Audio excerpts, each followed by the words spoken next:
Hi, hi guys, this is Shiva Reddy. Welcome to Core Java Tutorials. I have around 6 years of experience in working with the Java technologies. So I am going to share my Java knowledge with you. So I am going to upload a series of tutorials on Java technologies.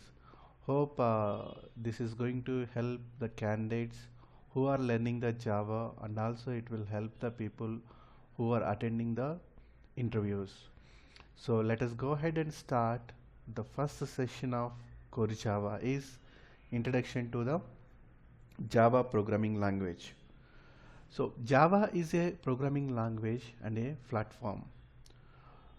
So what is meant by a platform? Platform, either it is a hardware or the software environment in which program runs, is called as platform. Java is called as a platform because it has its own environment called as JVM and also JRE will say. It has own its runtime environment. It is going to execute the Java program. Hence, Java is called as a platform. When we say platform, it is able to provide an environment to execute the Java application on top of the platform without knowing the details at the OS level details. But in the case of when you are working with the C or C++, you need to make sure that whatever the code we are going to return, it should be compatible with the operating system commands. But in the case of Java, you no need to worry about those details. You just need to write a program and you need to install JVM and JVM or JRE. Then the execution of the program will taken care by this JRE. Now let us see what are the features of Java, because nowadays you see Java is more getting more popular because of its because it is a platform, and we are going to look at what are the characteristics of this Java language. The first characteristics of Java is going to be the simple. When you are working, if you know the programming language like a C++, then it is very easy to learn Java because the syntaxes are the creation of the methods and somewhat object oriented features. Actually it is got inherited from the C++. So if you are familiar with the C and C++ languages, then it is very easy to understand and the learn Java technology. And then object oriented, so Java is going to be a pure object oriented things. Instead of in the case of C++, it is going to be a procedural oriented language, but in the case of Java, it is a object oriented. So whatever the programming or whatever the code you are going to return in Java, everything you are going to consider as a class or the object. So the another strong feature of the Java is object oriented, so that you can implement real time scenarios in effectively and with the robust applications.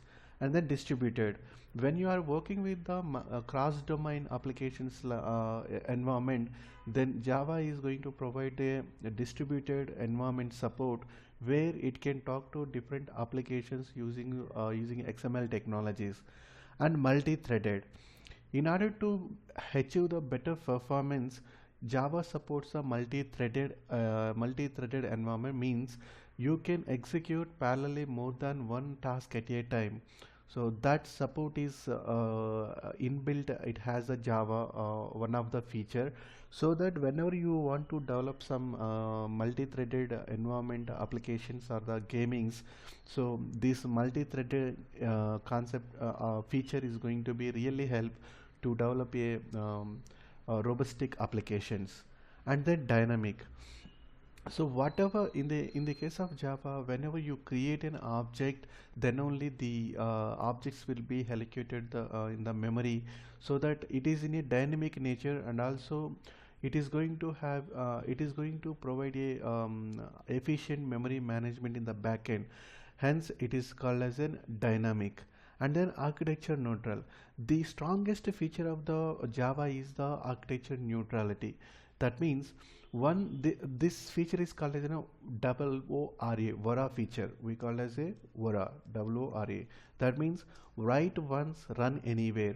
Once you write a program and you compile that source code, then it is going to convert it to a byte code, that is called as a dot class file.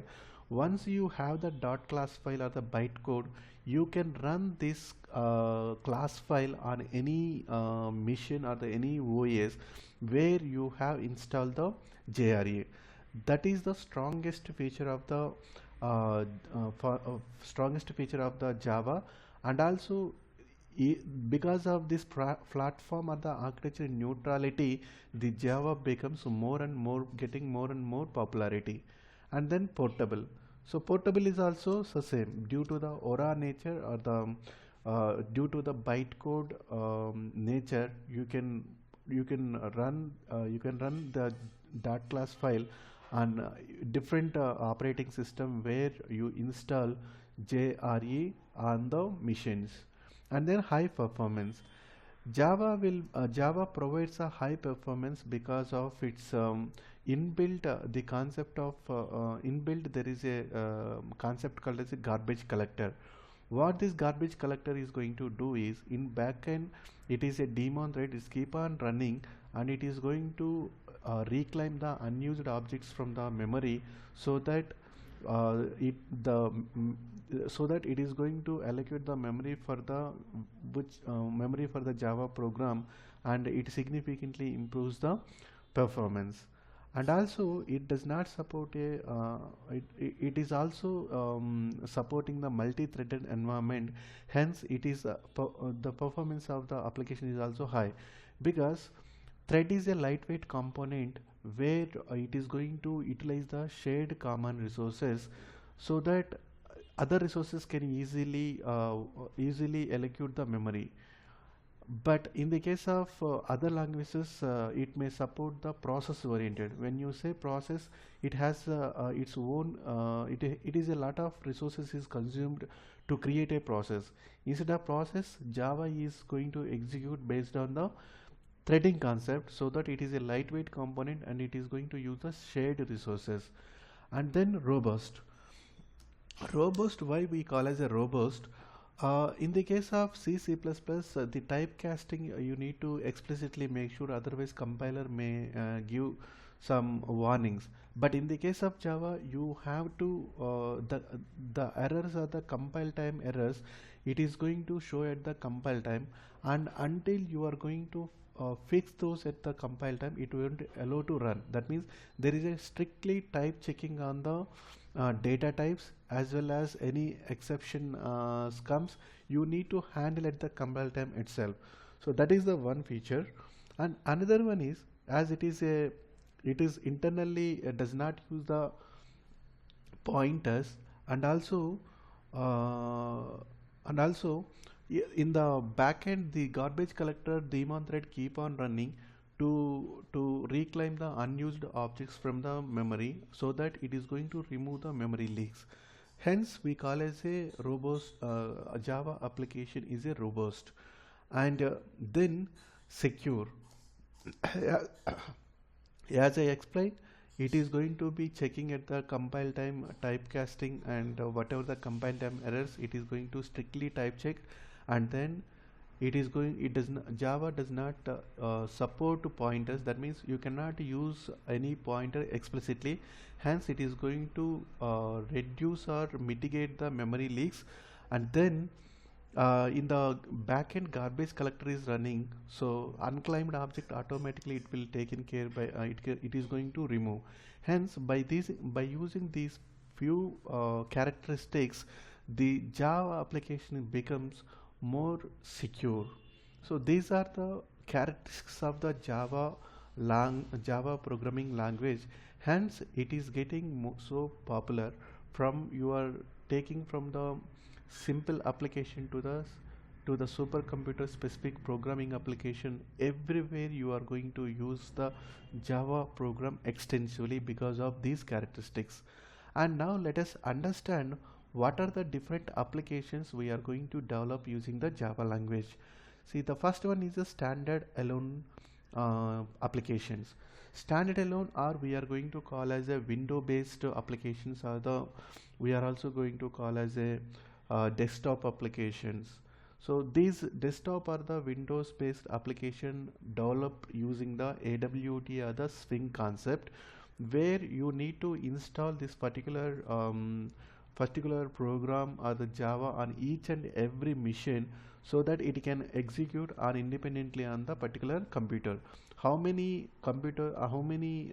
machines you want to execute this program, you have to manually install JRE on those machines, and you need to execute, so that it is going to execute as a independent on the each machine. That is called as a standard alone on the desktop application.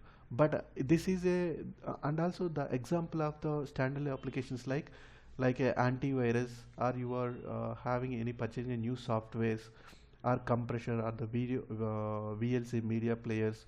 I just is giving us some examples like media players and compression techniques like Win or RareCP, where you are going to install on your computer, and you can use only you can use that software. So those type of applications you can develop using the Java program. And next one is, as technology is changing, and also requirements are changing from the from the industry standpoint of view as well. Then there is a need of web application, where the Java program will be hosted on the server, and in order to interact with the server, user need to have a browsers. Then the user can interact with the client and server model. In order to develop the web based applications, Java also supporting the concept called as a JSP servlets, and then latest frameworks coming into the Strut, Spring, JSF. So there are a lot of Java frameworks coming into the picture to serve these web application. And then one is the enterprise applications. Enterprise application is a more secure, and it is have a more reliability and a distributed more applications like banking project or insurance, and wherever there is a reliability, and it requires a high security and performance, and it may talk to a different applications. So those type of applications we call as an enterprise application.